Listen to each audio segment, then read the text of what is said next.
上一项谈到，梁王刘武为自己争特权、争皇储，连番被袁盎等人阻挠，新仇旧恨涌上心头。眼看的皇储是当不上了，宏伟的人生目标呢轰然倒塌了，刘武实在是气不过，开始谋划一桩前无古人的大事，成规模的暗杀政体。是的，有杨胜、公孙轨运筹帷幄，刘武秘密派出刺客，准备刺杀袁盎和其他10几名大臣。假如这个大胆的暗杀计划真的成功了，或者说只要成功了7、8成，那么本来想见长安城内高级官员接连遇刺，这会在朝野上下造成多大的震动。时隔2000年，我们实在很难理解刘武的动机，因为做这种事除了泄愤之外，对自己只能是有百害而无一利。刘彻已经立为太子，窦太后也已经打消了让刘武当皇储的念头，刘武的政治生涯绝不可能更进一步，这就是既成事实，板上钉钉了。假如是在汉景帝和窦太后犹豫不决的时候，刘武趁着袁盎等人还没有把话说透，抢先刺杀了他们，倒还不失为一种或多或少有点意义的努力。如今呢，木已成舟，不知道刘武这是何苦来哉。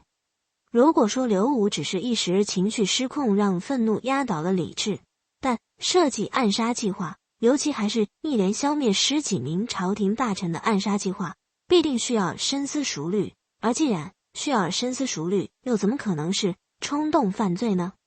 史记《韩长儒列传》给出了事情的另一种说法，说杨胜、公孙轨劝说梁王刘武争当皇储，并且多争取一点地盘。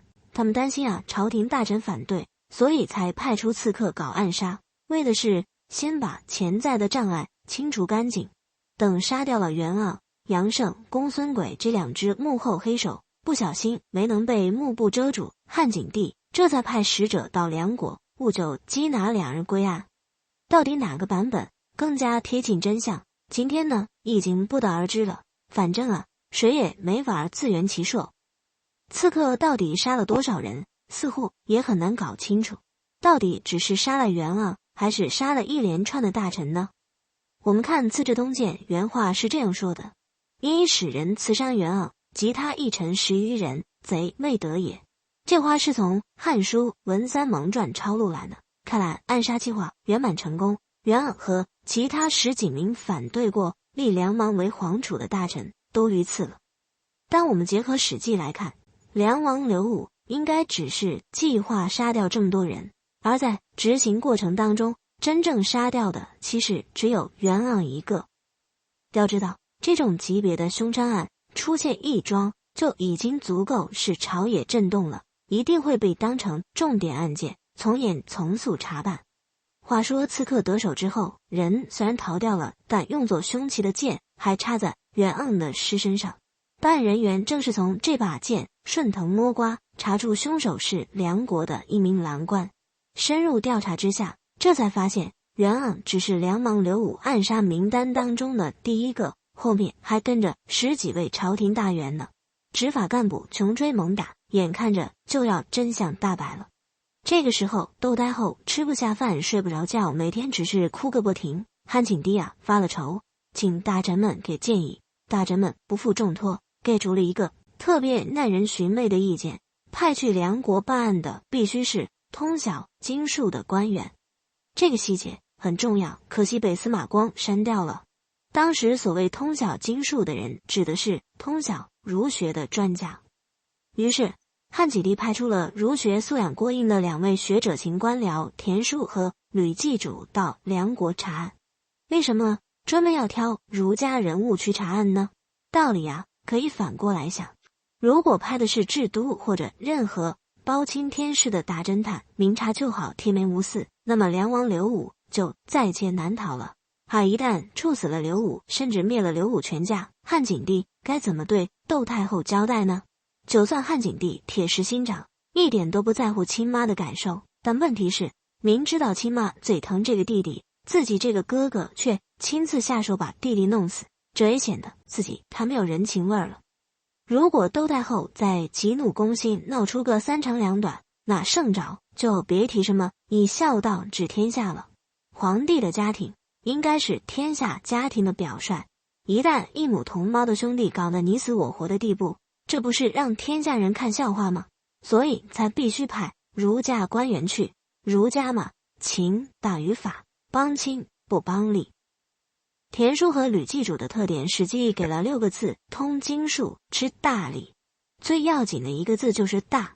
传统文化里边，什么东西只要加了一个大做前缀，就会在一个更高的维度上站到了自己的对立面上。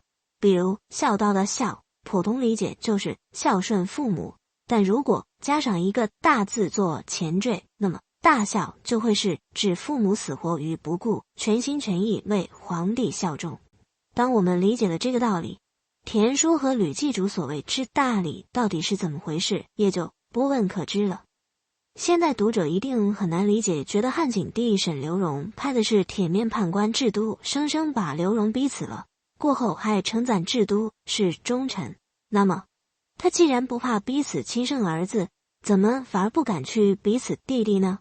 这就是古今风俗的差异了。古代的父权制社会里，父亲对儿子有绝对的权威，就算亲手把儿子打死，也算不得多大罪过。但在兄弟关系上，要顾全的并不是兄弟情分，而是父母的感受。害死兄弟，这是不孝的罪过，很严重。那么田叔和吕祭祖到梁国办案，是不是一副好好先生的面相，到处和稀泥呢？恰恰相反，他们咬住线索不放松，以最大的侦缉力度到处搜捕杨胜、公孙轨，但竟然抓不到人，因为杨胜、公孙轨就藏在梁莽刘武的后宫里面，那是一个绝对安全的地方。估计梁莽他们的想法是，只要拖上一段时间，等风头过了，事情呢也就不了了之了。却没有想到，朝廷使者一波接一波来到梁国，前后来了10几波人，给梁国施加的压力越来越大。看来拖是拖不下去了，事情必须要有个交代。在梁国的高级干部当中，有一位韩安国，他听说了杨胜、公孙轨的藏身之处，心里有了定见，哭着来求梁莽交人。韩安国是这段历史当中的一个重要人物，先前还在平定七国之乱当中立过大功。他的特点是人情世故很通透，既扛得住事儿，也受得起委屈，沉得住气。但在他眼前的难题是，杨胜、公孙轨一定要捉拿归案，但既不能硬抓，也不能向朝廷使者举报，唯一能争取的就是说动梁莽主动让步。以韩国的智慧，当然知道交出杨胜、公孙轨只能交死人，不能交活人，否则的话，梁莽一定会被牵连进去，事情可就不好收场了。而让杨胜、公孙轨去死，这种事必须由梁莽自己拿主意，自己下黑手。韩国很会说话，抓住了2个重点。一是兄弟再亲也不如父子亲，汉景帝连亲生儿子都能逼死，皇位面前难道会在乎兄弟吗？二是真心疼爱梁莽的只有窦太后，而窦太后岁数大了，如今为了这起案件寝食难安，万一因此有个3长2短，梁莽的保护伞可就没了。梁莽一点就透，马上答应交人。大约梁莽早就有牺牲杨胜、公孙轨的心了，只需有人来推自己一把，帮自己下定决心。在《史记》的记载里，韩安国为了加强说服力，还引用了当时的一句俗话，原话是这样说的：虽有亲父，暗知其不畏虎；虽有亲兄，暗知其不畏狼。意思是说血缘亲情是抗不住的。例子当头，父亲对儿子可能比老虎还凶，哥哥对弟弟可能比豺狼更狠。